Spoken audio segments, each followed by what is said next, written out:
Hare Krishna, Jaya Jagannath. Welcome everybody to our daily Smile Srimad Bhagavatam discussion, our Sankirtan Yajna. Today we're going to be diving into Srimad Bhagavatam 1.1.10. It's Canto 1, Chapter 1, Text 10. But also we're going to do a little recap. I think that it's important every once in a while to recap what's going on, orientate ourselves to see the bigger picture. Sometimes we're diving into each verse, and it's nice to zoom back a little bit and remember what's going on in the story. So let's get started. First, we'll share our screen here. And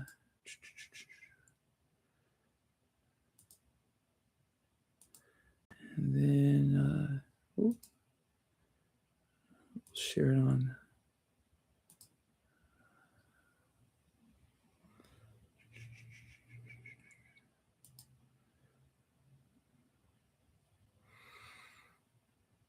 Okay, let's start with our prayers first. First, we'll light our candle. Om Krivyadam Agnim Prahanomi Duram Yamarajam Gachatu Vipravaha. Lord Yamaraj, Lord of Dharma, our prayer to the spiritual master. Om Migantimarandasya Gananjana Shalakaya Chaksuram Hina Tasmai Shri Guruve Namaha. I was born in the darkness of ignorance, and my spiritual master so kindly opened my darkened eyes with a salve of love. I offer my respectful obeisances unto him. 3 times. Om Namo Bhagavate Vasudevaya. Om Namo Bhagavate Vasudevaya. Om Namo Bhagavate Vasudevaya. O my Lord Shri Krishna, son of Vyasadeva, O all-pervading personality of Godhead, I offer my respectful obeisances unto you. Hare Krishna. Hare Krishna. Taposh. Hare Krishna. Yes, Prabhu. Taposh, Bangladesh. Prabhuji. Taposh. Hare Krishna. Right now we're doing prayers, okay? So, Krishna. yes, Hare Krishna. Yes. Narayanam Nama. Huh? What's that? So, very good. Okay, very nice. So you can mute and then you can pray along with us, okay? Okay. Thank you. Narayanam namaskritya naram chaiva narotamam devyam sarasvatim vyasam tato jayamudirayat. Before reciting the Srimad Bhagavatam, which is the very means of conquest, one should offer respectful obeisances unto the personality of Godhead Narayan, unto Narayan Rishi, the supermost human being, unto Mother Sarasvati, the goddess of learning, and to Sri Vyasadeva, the author. Nashtra praya shabreshu nityam bhagavata sevaya bhagavati utam shloke bhaktir bhavati naishtaki. By regular attendance in classes on the Bhagavatam and by rendering of service to the pure devotee, all that is troublesome to the heart is almost completely destroyed, and loving service unto the personality of Godhead, whose praise with transcendental songs is established as an irrevocable fact. And we do this daily Sankirtan Yajna of reading Srimad Bhagavatam, always for the pleasure of the Lord, for the benefit of the devotees, and the benefit of those we haven't even met yet. For our boons of Srimad Bhagavatam, today is the 3rd one. It says, I bow down to you, who are supremely blissful to read. Your every syllable pours down a flood of prema. You can always be served by everyone. You are Sri Krishna himself. So prema is love, ecstatic love of God. And so every syllable is a flood of love of God. We're all looking for love. We're looking for bliss. And that bliss is found within a loving relationship that's done unmotivated, uninterrupted, and is directed towards the Supreme Lord for his ultimate pleasure. And so the Srimad Bhagavatam is giving everyone a chance to serve. We can, as a matter of fact, we're we're going to read today. Oh, no, never mind. That was a different verse. Sorry. I was getting caught up. Oh, yeah. So everybody's able to reach, approach Srimad Bhagavatam. It's Krishna himself. He's welcoming everybody. Everyone's a child of God, and every father wants their child to come to them and is willing to even serve them. It's amazing, huh? Krishna is even willing to help us. Okay, so before we get into 110 here, let's go back here. And then a recap. We start off with the very first 3 verses, which were giving us some orientation on Srimad Bhagavatam, about the importance of it and how it is completely transcendental to all, to everything, because it is directly the essence of all Vedic scriptures. It is Krishna himself. It's devoid of all material desires, and coming to it, we approach transcendental life. And then in the next ones, these books, so it starts explaining that they're these sages, these devotees who want to do something nicely for the whole entire world. They can see that they know that the world has seasons, right? And the season of the world is about to approach winter. And so they want to help everybody to get through this tough time. And so they get together for a sacrifice in the holy place of Namashranya. And there they start to do the sacrifice. And by the Lord's arrangement, there in comes Suta Goswami. And Suta Goswami has heard the Srimad Bhagavatam from his father, Vyasadeva, who's the author. So who better to come help them really do the thing that's best for the world, which is to give unalloyed devotional service that's not distracted by any material desire. And that's the Srimad Bhagavatam. So Suta Goswami, they're saying we're here doing the sacrifice, but we're not getting too far. But by the Lord's arrangement, Suta Goswami has come here. Now let's ask him, what is the best thing to do? And he's going to explain the best thing to do is to listen and speak from Srimad Bhagavatam. And so that's what we're doing here, right? We're getting an opportunity to read and hear and speak on Srimad Bhagavatam.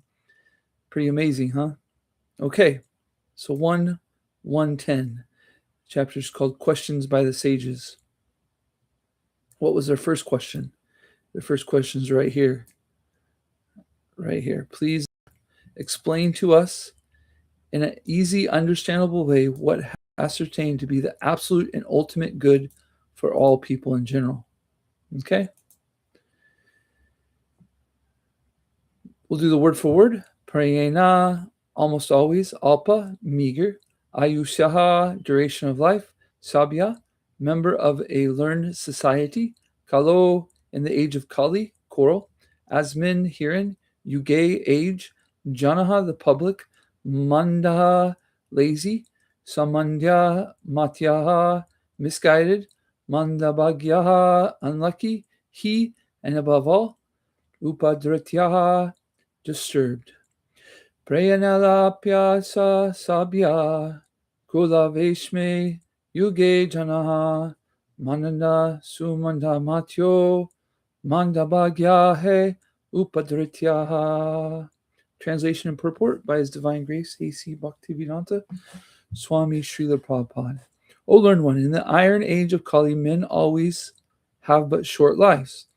They are quarrelsome, lazy, misguided, unlucky, and above all, always disturbed. Purport. The devotees of the Lord are always anxious for spiritual improvement of the general public. When the sages of Namashranya analyzed the state of affairs of the people in the age of Kali, they foresaw that men would live short lives. In Kali Yuga, the duration of life is shortened not so much because of insufficient food, but because of irregular habits. By keeping regular habits of and eating simple food, any man can maintain his health. Overeating, over-sense gratification, over-dependence on another's mercy, and artificial standards of living sap the very vitality of human energy. Therefore, the duration of life is shortened. So the age of Kali, so a little bit about the different yugas. The world is manifested and annihilated, you could say. Just like our body is manifested through the womb of the mother. We're born, and eventually this body that we have is going to be, its time is up, you could say. It has a certain amount of time that it can run. This vehicle has so much mileage it can run, and then it becomes done. So we can see so many of these cycles happening even in our lifetime. We wake up every day, the sun comes up, the sun goes down, moon comes up, moon goes down. And so the season of the universe also is coming up and coming down, or manifesting and being annihilated. And so there's 4 ages, and the last one we're in right now, you could call it like winter time. It's very uneasy. It's explaining that people live short lives. So in Satya Yuga, the very first one, the people are said to live 10,000 years. Pretty amazing, huh? No, excuse me. It's more than that. It's 100,000 years. Wow, 100,000 years. Could you imagine living 100,000 years? But everything is so pure. The food is so pure. The air is so pure. Everything's so fresh and new that the living for the body is very nice. So the next age, which is usually Dwapara Yuga, but in this age there's a little bit different situation where Treta Yuga comes, and then that life is 10,000 years, and then we get into Treta Yuga, Dwapara Yuga, the past age, and that's 1,000 years, and then in this age, the age of Kali, or the age of Iron Age, it said that 100 years, a person gets to live at most, in general, 100 years. And so each yuga, the quality of food, air, even thinking, and the water all become deteriorated, and we become more disturbed and more disturbed. But everything kind of goes really downhill in the age of Kali. That's when the age of quarrel. It's even called quarrelsome. And you can see when you go to work, you go to the office, and so forth, there's always some kind of drama, right? Somebody has some kind of difficulty.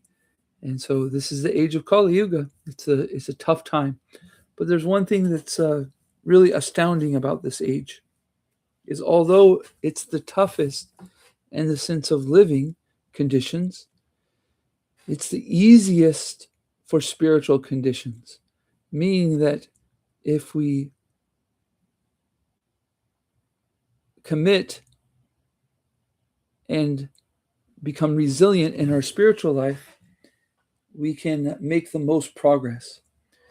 And so the Lord, because knowing that this is a tough time, he came 500 years ago as Lord Chaitanya and gave a very easy process of chanting Hare Krishna.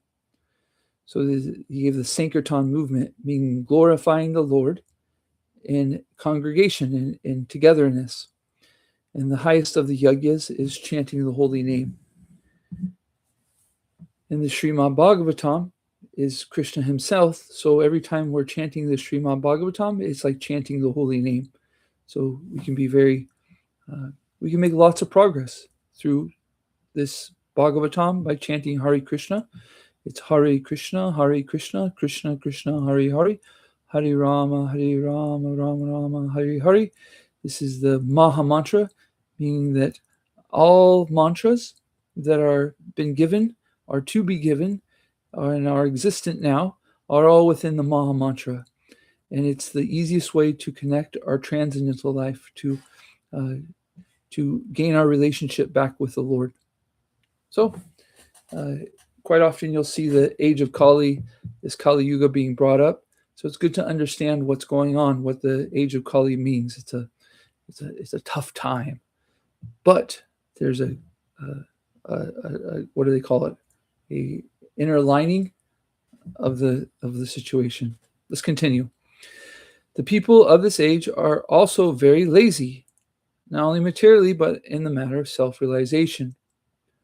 The human life is especially meant for self-realization. That is to say, man should come to know what he is, what the world is, and what the supreme truth is. Human life is means by which the living entity can end all the misery. But due to a bad system of education, men have no desire for self-realization. Even if they come to know about it, they unfortunately become victims of misguided teachers. A lot in here. So,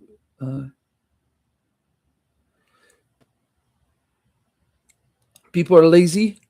It's explained in the material world, or in the age of Kali. So any kind of endeavor is just difficult. We're not so enthusiastic to do anything in so much.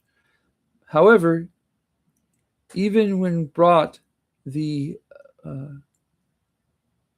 solution for our suffering, for our disturbance, even for our laziness, we don't so much take it.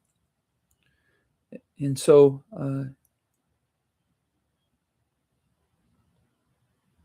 it's described in the Bhagavad Gita that to take it means to find the spiritual master or the person who can give it to us, right? But unfortunately, in this age, we have so many people that are cheating us. And so we even become very guarded against teachers. We continue to get traumatized by making ourselves vulnerable, and people misuse that. And so we should consider ourselves very lucky, very fortunate that we've come in contact with this Srimad Bhagavatam with Srila Prabhupada, because he has no desire but the same desire as the sages here of Namaskharanya, and that is to benefit us, to help us, to encourage us to stop trying to make a comfortable place here in this material world, because it's not the place for us. The place for us is the spiritual world. And we should keep that goal in mind, to go back home to our spiritual home right here. Right here, Srila Prabhupada says, his eternal home. So many times we get disturbed in life and we think about how we can change our situation. Quite often, I don't know if you guys have had this experience, but I noticed in myself that I start thinking about how to change my, move here, or maybe I need to, it'd be so nice if I lived in this city, or if I moved here, or, this or that. And then realizing that that natural propensity to want to move is there because of the uncomfortable condition we're in, but the solution is always short. It's not the ultimate solution. We want to go where the grass is greener on the other side, and that's the spiritual world. If we try to go anywhere but there, we'll find the same struggle happening. It might be nice for some time, right? We have a honeymoon stage of, oh, everything's so nice here. It's new, it's fresh. And then over time, it becomes pretty much the same situation that we were in before. And that's because the situation we have, or the situation that we're struggling in, isn't answered by material relief. It's spiritual relief that is necessary for us to become ultimately happy or take care of the true problems of life. And as Srila Prabhupada is saying here, human life is especially meant for that. It's especially meant to understand what the true problem of life is and to solve that problem, not materially. I'm not saying, we want to be clear here, we're not saying that we shouldn't have progress in material life where it helps us so that we can serve the Lord and his children, but that isn't our goal. That happens within what we're doing of pleasing the Lord. There's a top priority and there's many different priorities underneath it. So we want to make sure that we always keep in focus the ultimate priority, pleasing the Lord. In this age, men are victims not only of different political creeds and parties, but also of so many different types of sense gratification diversions, such as cinemas, sports, gambling, clubs, mundane libraries, bad associations, smoking, drinking, cheating, pilfering, bickerings, and so on. Wow. Their minds are also disturbed and full of anxieties due to so many different engagements. In this age, many unscrupulous men manufacture their own religious faiths, which are not based on any revealed scriptures, and very often people who are addicted to sense gratification are attracted by such institutions. Consequently, in the name of religion, so many sinful acts are being carried on that the people in general have neither peace of mind nor health of body. The student, brahmachari, communities are no longer being maintained, and householders do not observe the rules and regulations of Grihastha ashram. Consequently, the so-called vanaprastha and sannyasis who come to such Grihastha ashrams are easily deviated from the rigid path. In the age of Kali Yuga, the whole atmosphere is surcharged with faithlessness. Men are no longer interested in spiritual values. Material sense gratification is now the standard of civilization. For the maintenance of such material civilization, men has formed complex nations and communities, and there is a constant strain of hot and cold wars between these different groups. This has become very difficult, therefore, to raise the spiritual standard due to the present distorted values of human society. Let me repeat that. It has become very difficult, therefore, to raise the spiritual standard due to the present distortion values of human society. The sages of Naimisharanya are anxious to disentangle all fallen souls, and here they are seeking the remedy from Srila Sutta Goswami.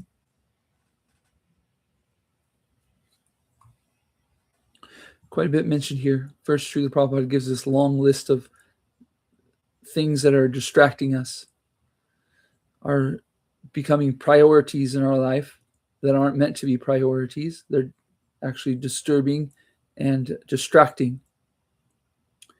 And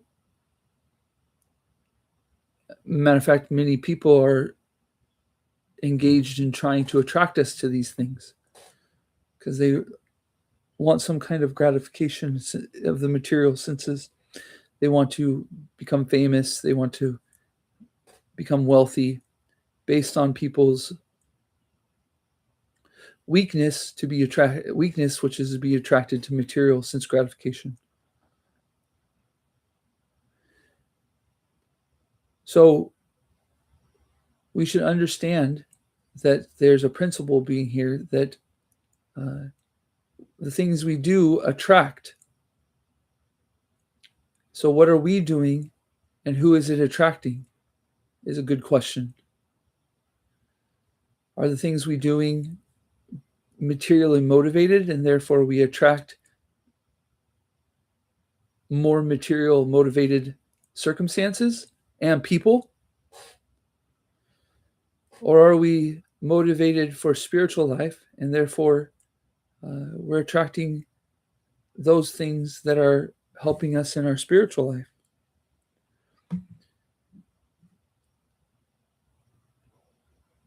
Srila Prabhupada's mentioning here Varnashram Dharma, which is a system that he mentions here, student life. So in student life, we're meant to understand and be taught how to have good character, and also things like reading, writing, and arithmetic. However, our education nowadays is based on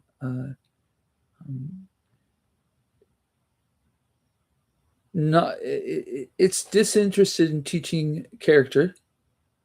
However, it's impossible not to teach character, because just by people associating with us, just by teaching, but just by being around people, people absorb our character if they decide to look up to us, or to not even look up to us. Just it says in life, if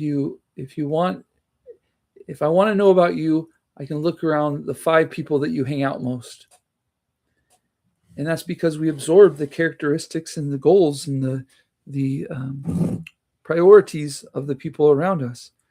And so if we aren't determined to teach in a way that has good character and is teaching the absolute truth, then we're going to absorb the opposite, obviously. So what do you want in life? What is important to you? What is your priorities? And if your priority is spiritual life, then we should be very anxious and very determined to surround ourselves with honest, good charactered, spiritual people, so that we can associate and encourage each other to make progress. I work with a team, and I've been working for about 2 years with this team. Individuals in the team I've been working for longer. And I've noticed in my life, because of the more that I associate with this team that has the priorities that I really want to have in my life, I'm making so much progress, And we're meant to be around those people. We're meant to be around people that are encouraging us to progress and take steps towards the right path, towards the right priorities. And so the point that Srila Prabhupada makes so often in this purport is that Kali Yuga is distracting us from that path and taking us off of it. And when we get off of that path, it becomes very tough. It's a very bumpy, thorned, tough path. So we should hear from people like the sages in Amarshanya, as he says right here. Here they are seeking the remedy from Srila Sutta Goswami. So we should also be searching the remedy, which we are, right, by reading the Srimad Bhagavatam, and become very determined to stay on the path and have those that are helping us. We're like the Lord of the Rings, they get the team together in the Lord of the Rings, and they go for the big adventure, right? So we can have go on big adventures with our team, and towards the ultimate adventure of going back home, back to Godhead. Hare Krishna. Okay, that's 829 or 629, excuse me. Any questions, comments? Taposh, Hare Krishna. Hare Krishna. Hare Krishna. Hare Krishna, Prabhuji. Yes. Prabhuji, you very, very nice meeting. So I love you, but you Bangladesh. Yes, you're in Bangladesh. Yes, very nice. So glad that you can be here. So Bangladesh, yes. So me, Bhagavad Gita, very, very nice. Mm-hmm. Thank you.